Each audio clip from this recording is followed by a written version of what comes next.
The Great Hall of Prime had never been so quiet. Representatives from 12 spacefaring civilizations sat in their designated sections, and fear hung in the air like a thick fog. The swarm had destroyed 7 worlds in 30 years, and now their fleet was coming here. Admiral stood at the central podium, his gray scales catching the light as he addressed the assembly. His voice was tired and heavy with defeat. They had tried everything. They had sent their best ships and their finest warriors. Nothing had worked. The simply consumed everything in their path and grew stronger with each victory. In the far corner of the hall, Ra listened carefully.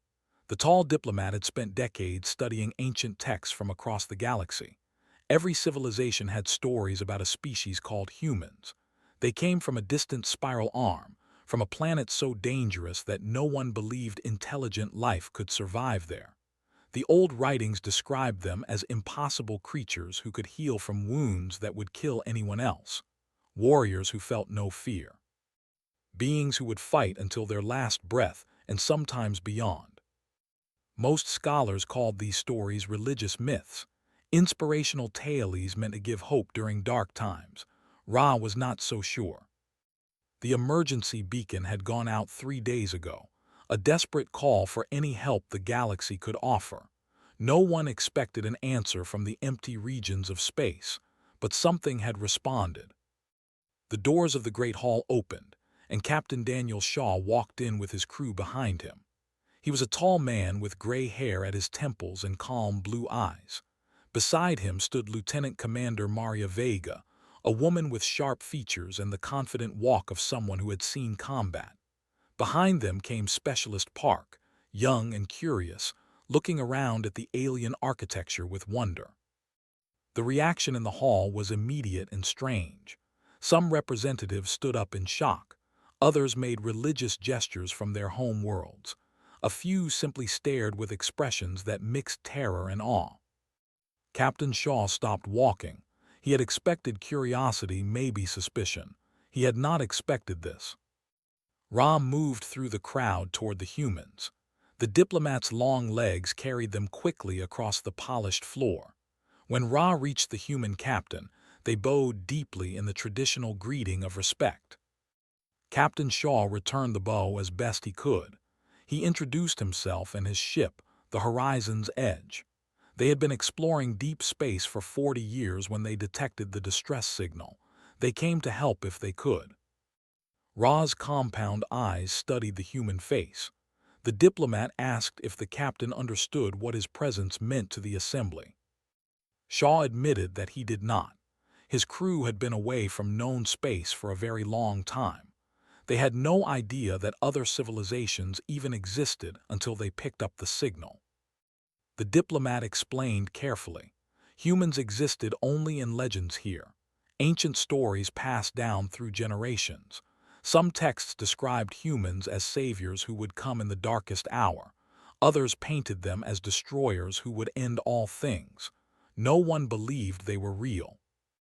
Lieutenant Commander Vega laughed softly. She looked at her captain and said that they had traveled across the galaxy only to discover they were fairy tales. But the aliens were not laughing. High Researcher, a gelatinous being from the civilization, moved closer to examine the humans. The researcher's body rippled with colors that indicated intense scientific curiosity. Had read every account of humans ever recorded. The species from the death world. The creatures who hunted for pleasure and could run their prey to exhaustion over days. The beings whose bodies could repair themselves after terrible damage.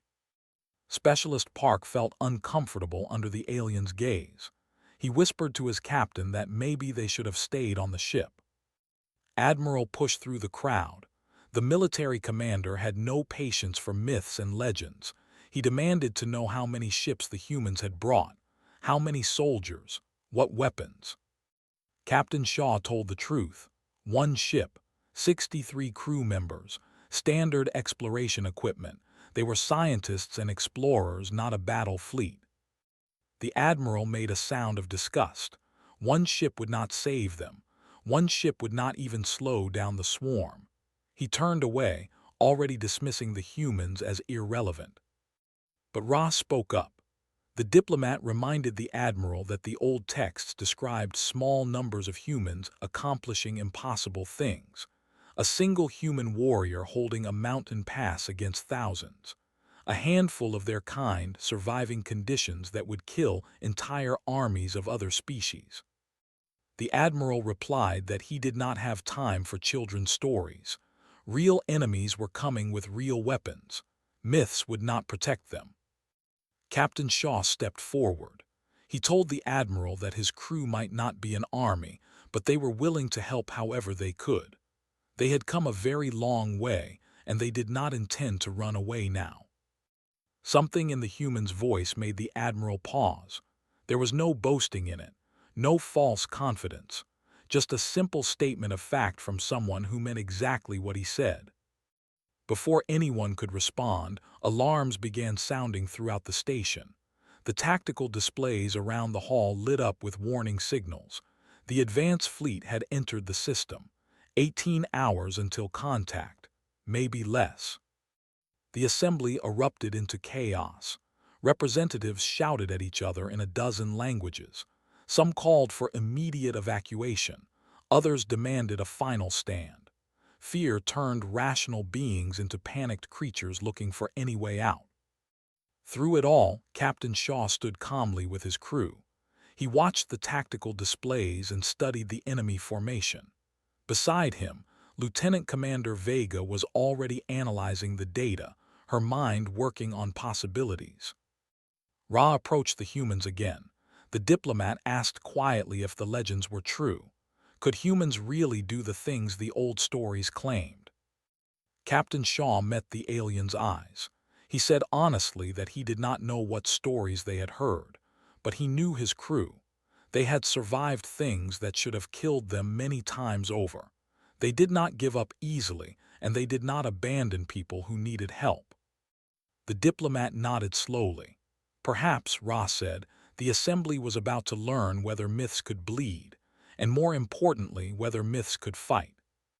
Shaw looked at the tactical display one more time. The enemy was coming, and they had less than a day to prepare. Somewhere in this station full of frightened aliens, there had to be a way to win. His crew had crossed the galaxy following a cry for help. They would not let that journey end in failure. He turned to his officers and told them to get back to the ship. They had work to do. The medical bay of Prime was cold and sterile.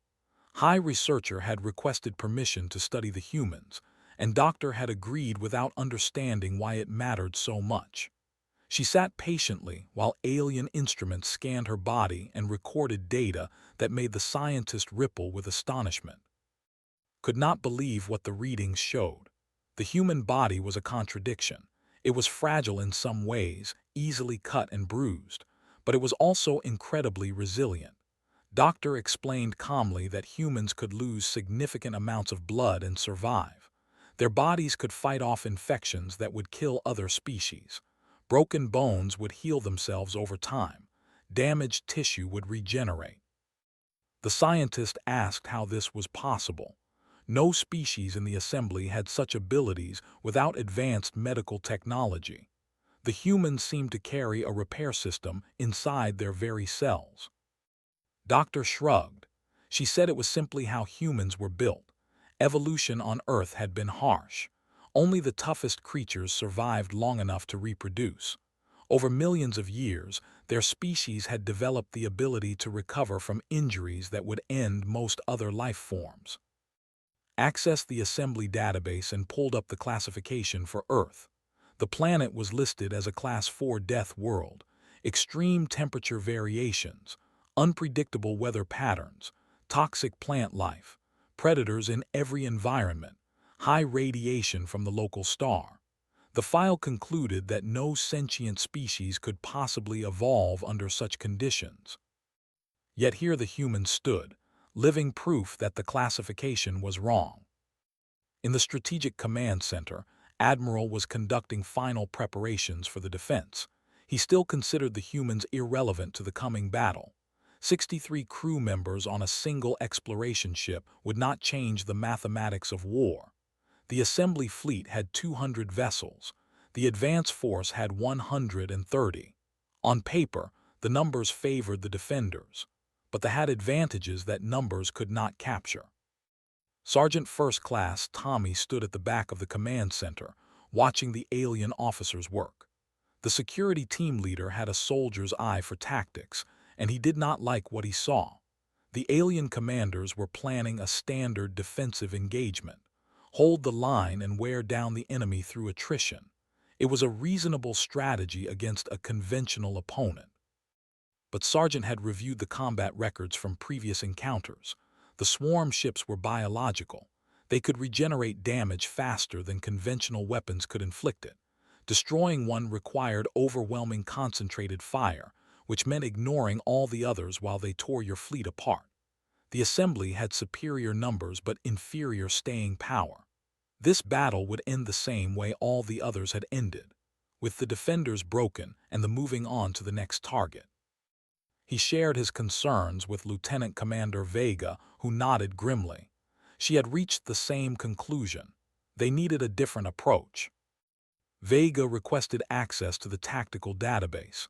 After some argument, Admiral granted it with obvious reluctance. The human officer spent hours studying every recorded engagement with the swarm. She analyzed their formations, their response patterns, their methods of coordination, and slowly a picture began to form. The swarm operated through psychic connection. Every ship, every creature, every action was coordinated by a central intelligence aboard the command flagship. Remove that intelligence, and the swarm would fall into chaos. Individual organisms were dangerous but stupid without direction. They would attack randomly, flee without reason, and turn on each other in confusion. Vega presented her findings to Captain Shaw. The solution was obvious but seemingly impossible. Someone needed to board the flagship and destroy the coordinating intelligence. No alien species had ever successfully boarded a vessel. The internal environment was toxic. The corridors were filled with defensive organisms. The psychic interference alone would incapacitate most known life forms. But humans were not most known life forms. Captain Shaw called a meeting with Admiral and the senior assembly commanders. He proposed a boarding action using his crew. The aliens reacted with disbelief and anger. The Admiral called it suicide, a waste of their only mythological asset, whatever that meant in practical terms. Ross spoke in support of the humans. The diplomat retrieved ancient texts that described humans fighting in environments that would kill other species: toxic atmospheres, extreme temperatures, biological contamination. The stories claimed that humans could function in conditions that no assembly species could survive. Doctor confirmed the biological reality behind the myths. Humans could tolerate brief exposure to many toxic substances. Their immune systems could fight off biological attacks that would overwhelm other organisms. Their minds were naturally resistant to psychic interference due to the chaotic nature of human thought patterns. Admiral demanded proof. Stories and medical data were not enough. He needed to see what humans could actually do. Sergeant volunteered to demonstrate. He asked the aliens to observe while he conducted basic combat exercises. What followed shocked everyone in the room. The sergeant performed physical feats that seemed impossible to the alien observers. He ran faster than their soldiers. He lifted more weight. He demonstrated hand-to-hand combat techniques that the assembly military had no answer for. But the most shocking moment came when he accidentally cut his arm on a piece of equipment. The aliens expected him to collapse or at least require immediate medical attention. Instead, Sergeant glanced at the wound, applied pressure for a moment, and then continued his demonstration. Doctor examined the cut afterward and declared it minor. It would heal completely within a few days without treatment. High researcher watched with colors swirling frantically across their gelatinous body. The scientists declared that the humans were not merely resilient. They were predators from a nightmare world. Every aspect of their biology was designed for survival and combat. Admiral sat in silence for a long moment. Then he asked Captain Shaw directly, could the humans really board a vessel and survive? Shaw answered honestly. He could not guarantee success.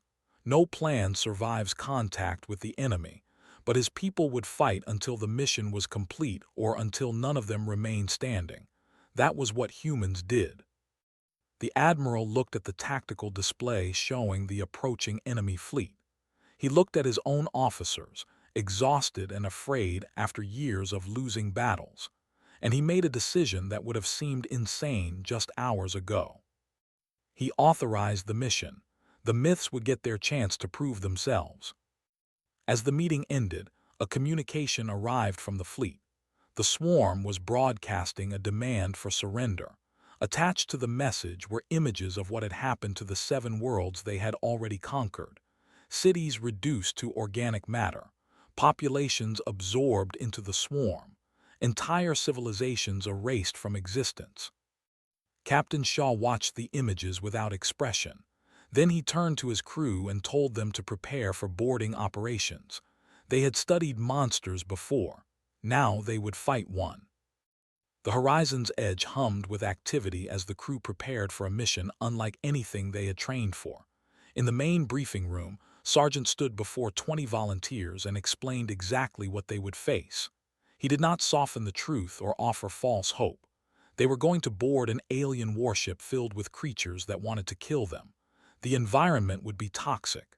The enemy would be everywhere. Many of them might not come back. When he finished speaking, not a single volunteer. They had all seen the images of conquered worlds. They had all heard the stories of what they did to captured populations. Running away was not an option any of them could live with. Corporal Brooks had spent the last 6 hours studying captured schematics of vessels. The biological ships were grown rather than built, and no two were exactly alike. But they followed certain patterns.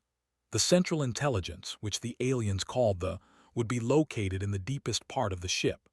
Getting there would require moving through corridors filled with defensive organisms, acidic secretions, and psychic interference designed to drive intruders insane. She identified a possible entry point. The ships expelled biological waste through ports near their lower sections. These openings were not defended because no sane species would willingly enter through them. The environment inside would be immediately toxic to any assembly race, but humans were not any assembly race.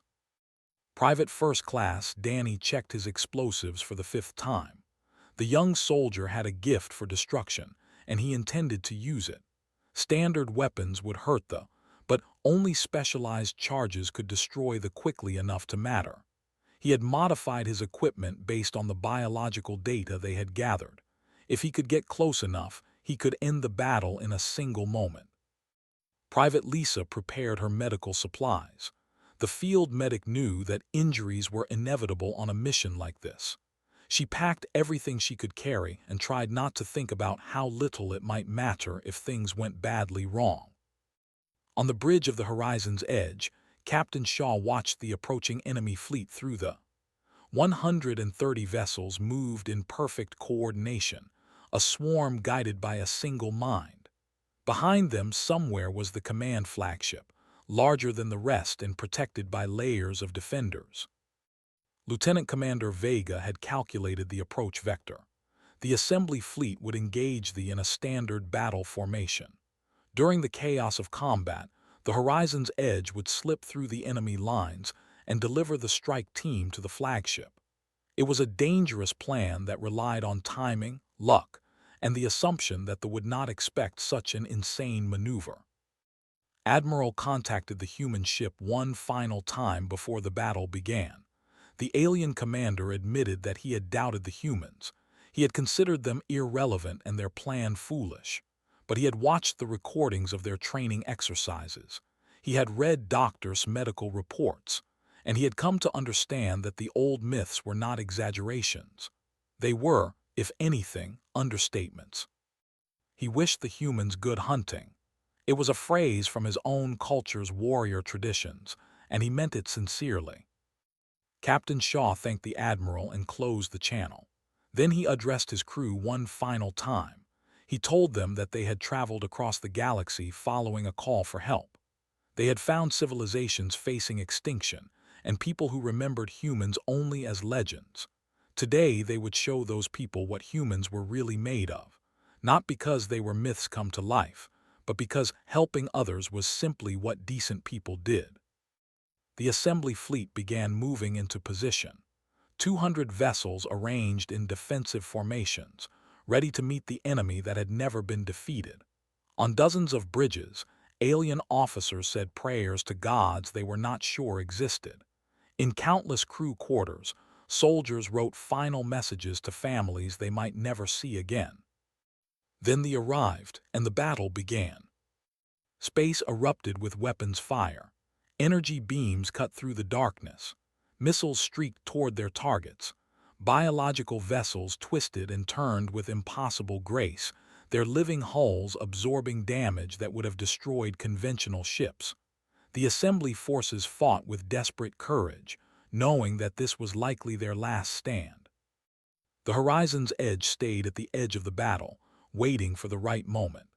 Captain Shaw watched the tactical display with focused intensity. The flagship was deep within the enemy formation, surrounded by defenders. Getting to it would require threading through a maze of hostile vessels while avoiding friendly fire at the same time. Lieutenant Commander Vega announced that she had identified an opening, a gap in the enemy formation that would last approximately 90 seconds before closing. It was barely enough time to reach the flagship, but it was the only chance they would get. Shaw gave the order. The human ship accelerated into the heart of the battle. What followed was the most dangerous flight any of them had ever experienced.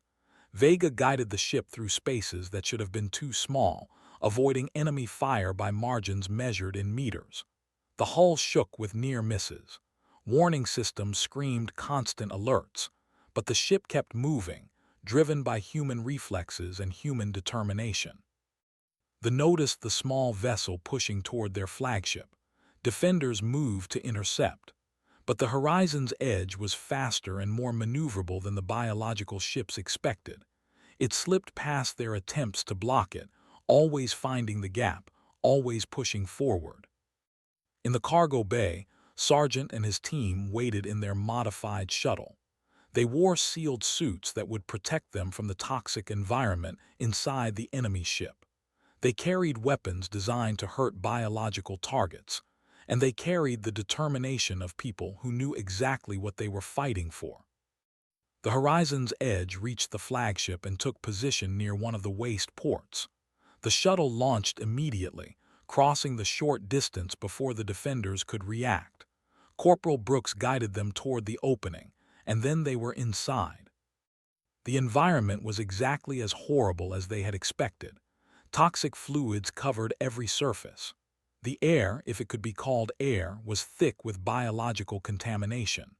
Strange organisms moved through the corridors, some large enough to be dangerous, others small enough to slip through suit seals. But the humans pushed forward. Their suits held. Their bodies resisted the toxins that seeped through. Their minds stayed clear despite the psychic pressure that hammered at their thoughts.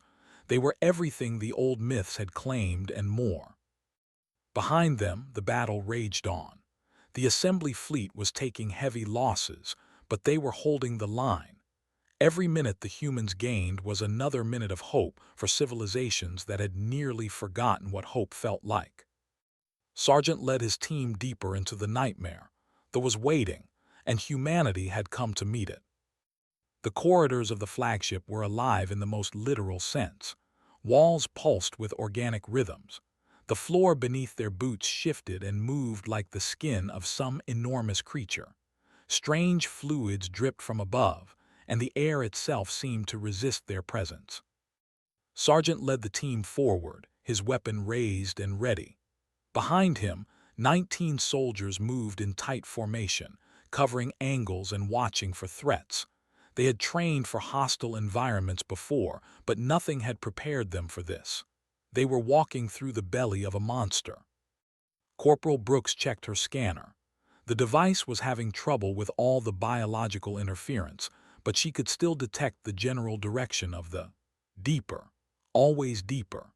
The central intelligence sat at the heart of the ship like a spider in its web, controlling everything through psychic connections that humans could feel but not fully understand. The first attack came without warning.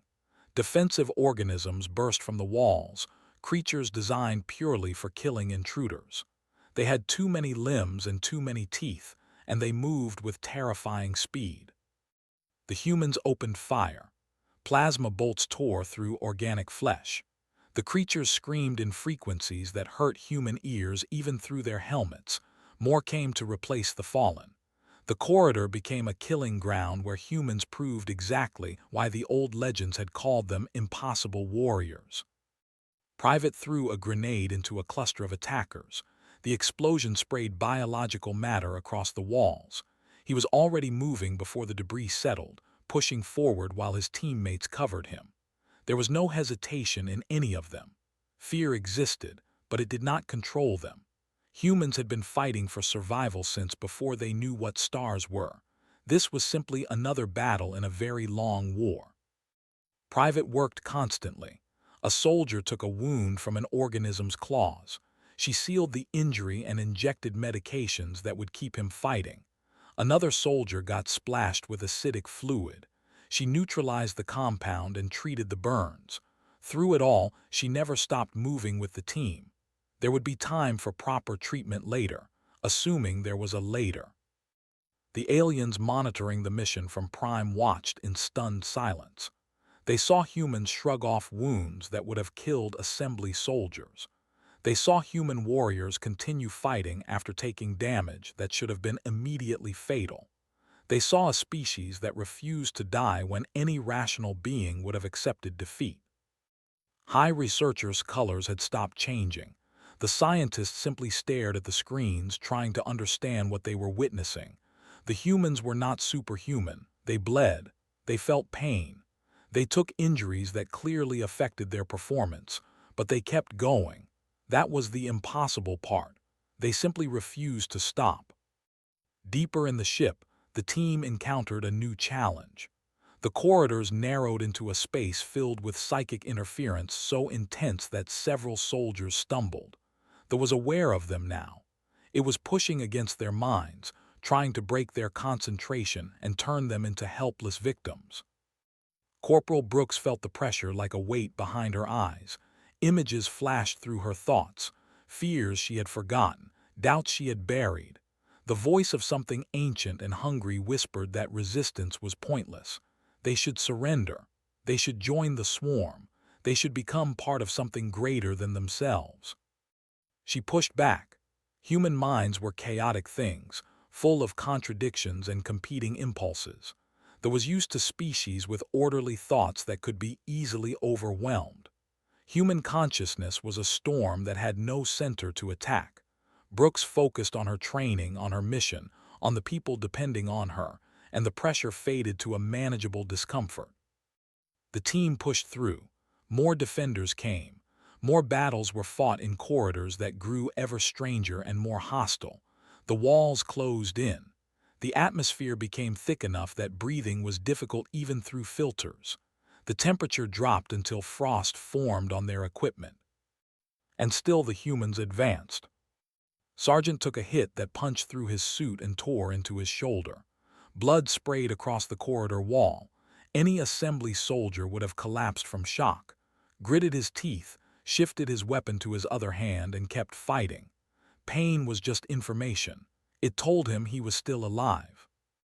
They reached the central chamber after what felt like hours, but was actually less than 40 minutes.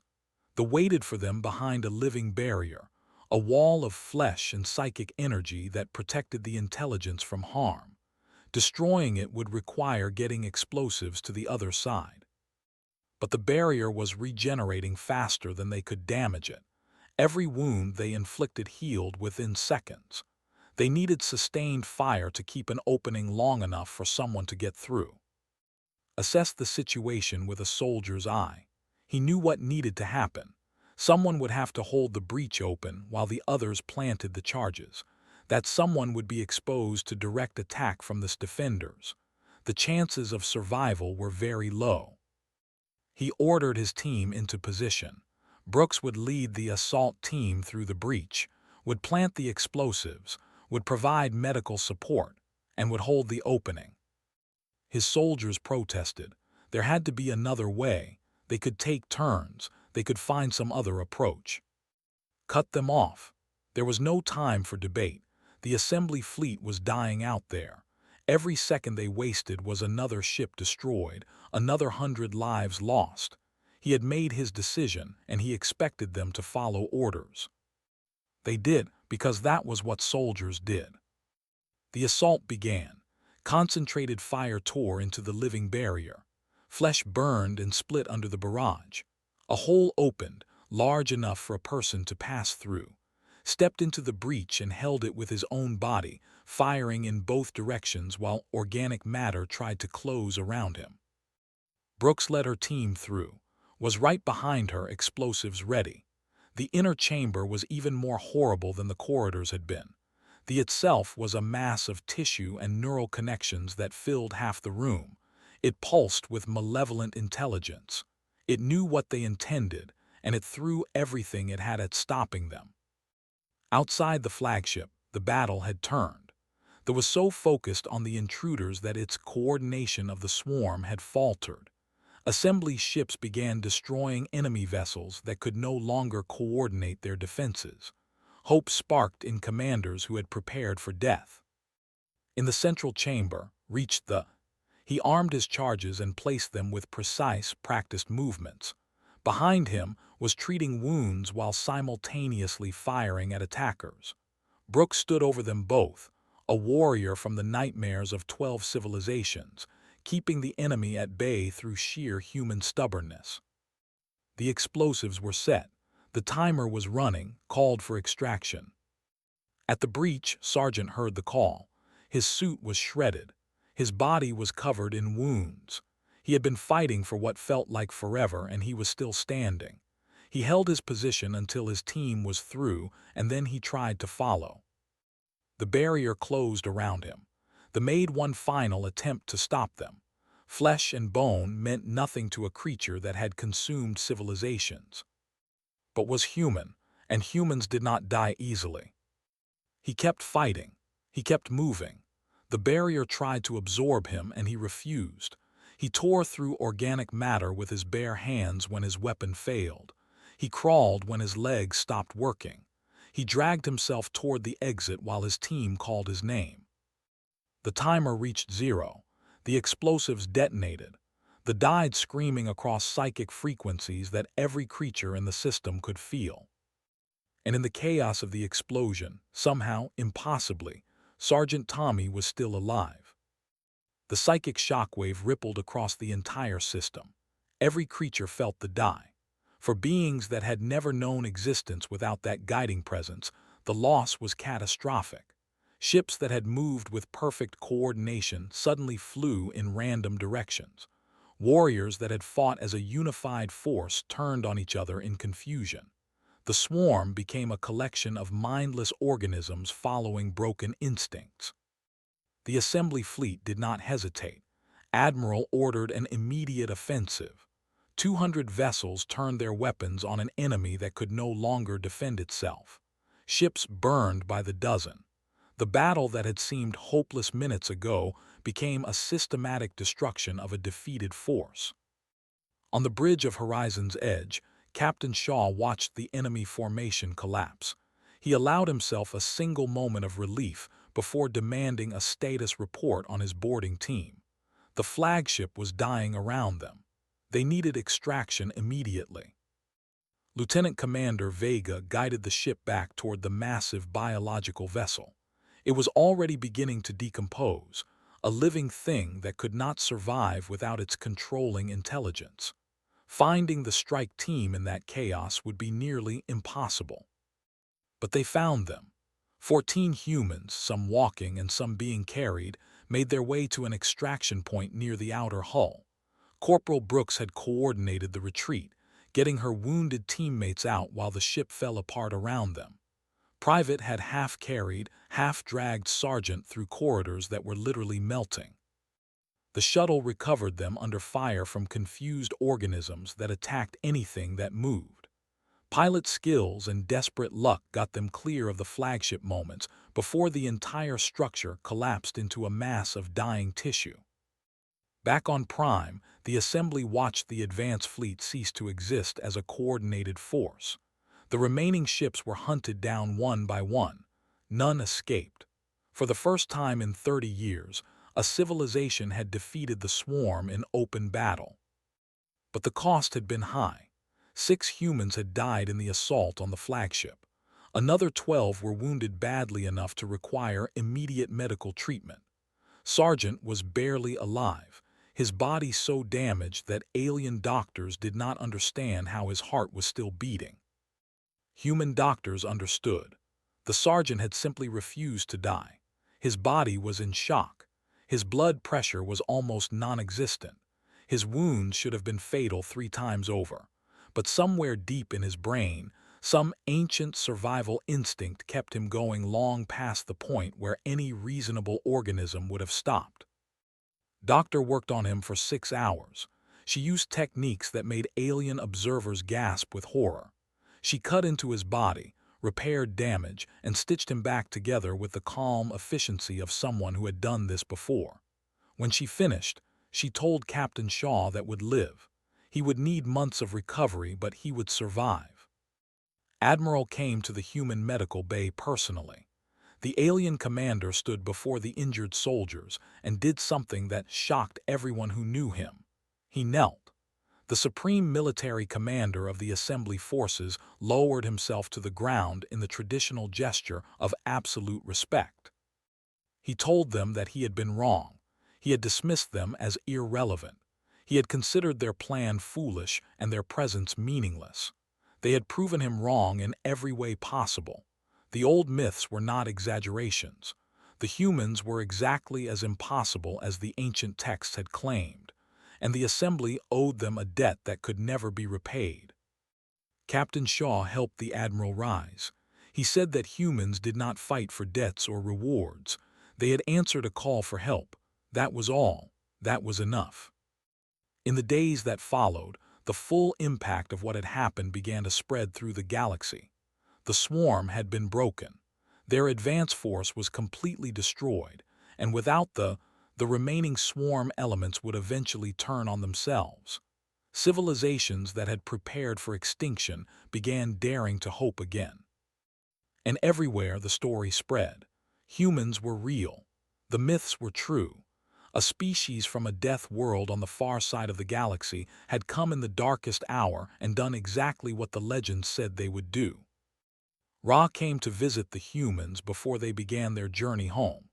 The tall diplomat brought copies of ancient texts, the very documents that had described humans as impossible warriors and potential saviors.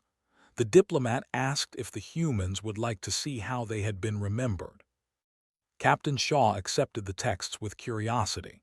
He read passages that described human feats that would have seemed absurd if he had not just witnessed his own crew accomplish similar things, healing from fatal wounds, fighting through conditions that would kill other species, never surrendering, never giving up, never accepting defeat even when victory seemed impossible. He handed the texts back and said something that Ra would remember for the rest of their life. He said that humans were not special because they could do impossible things. Every species had potential that emerged when the situation demanded it. Humans simply came from a world that had demanded the impossible every day. They had evolved under pressure that forced them to be stubborn, resilient, and unwilling to accept limits. But more than that, they had evolved to care about others. Humans were social creatures who felt responsible for people beyond their own families and tribes. That was why 63 explorers had answered a distress call from civilizations they had never met.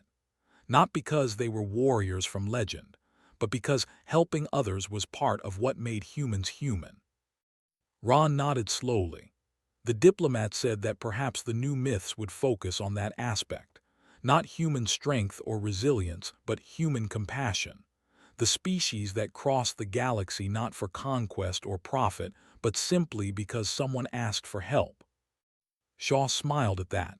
He said that sounded like a better story. The Horizon's Edge departed a week later. They left behind a galaxy that would never forget them. The assembly began formal diplomatic contact with Earth. Trade routes were established. Cultural exchanges were planned. Humanity was no longer a myth. They were friends, allies, and partners in building a better future. On a dozen worlds, new stories were written. Children heard tales of the humans who came when all hope was lost. Warriors studied accounts of the impossible assault on the flagship. Scientists analyzed data that rewrote their understanding of biological limitations. Philosophers debated what it meant that legends could become reality.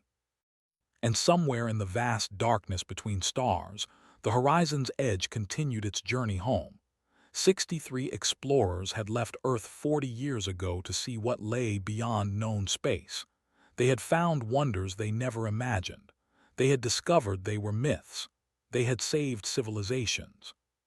Now they were going home to tell everyone what they had found. Captain Shaw sat on his bridge, watching the stars stream past. Lieutenant Commander Vega was at her station, already planning their next move. Specialist Park was recording everything for the history books. In the medical bay, Doctor monitored their recovering wounded while Sergeant complained about being kept in bed. They were just humans, fragile, mortal, limited in countless ways, but they had crossed the galaxy and changed its history. They had proven that myths could be real and that helping others was worth any cost. The universe was vast and full of dangers, but humanity had arrived, and they were not going anywhere. The stars kept burning, the ship kept flying, and the crew of the Horizon's Edge prepared for whatever came next, because that was what humans did. They kept going,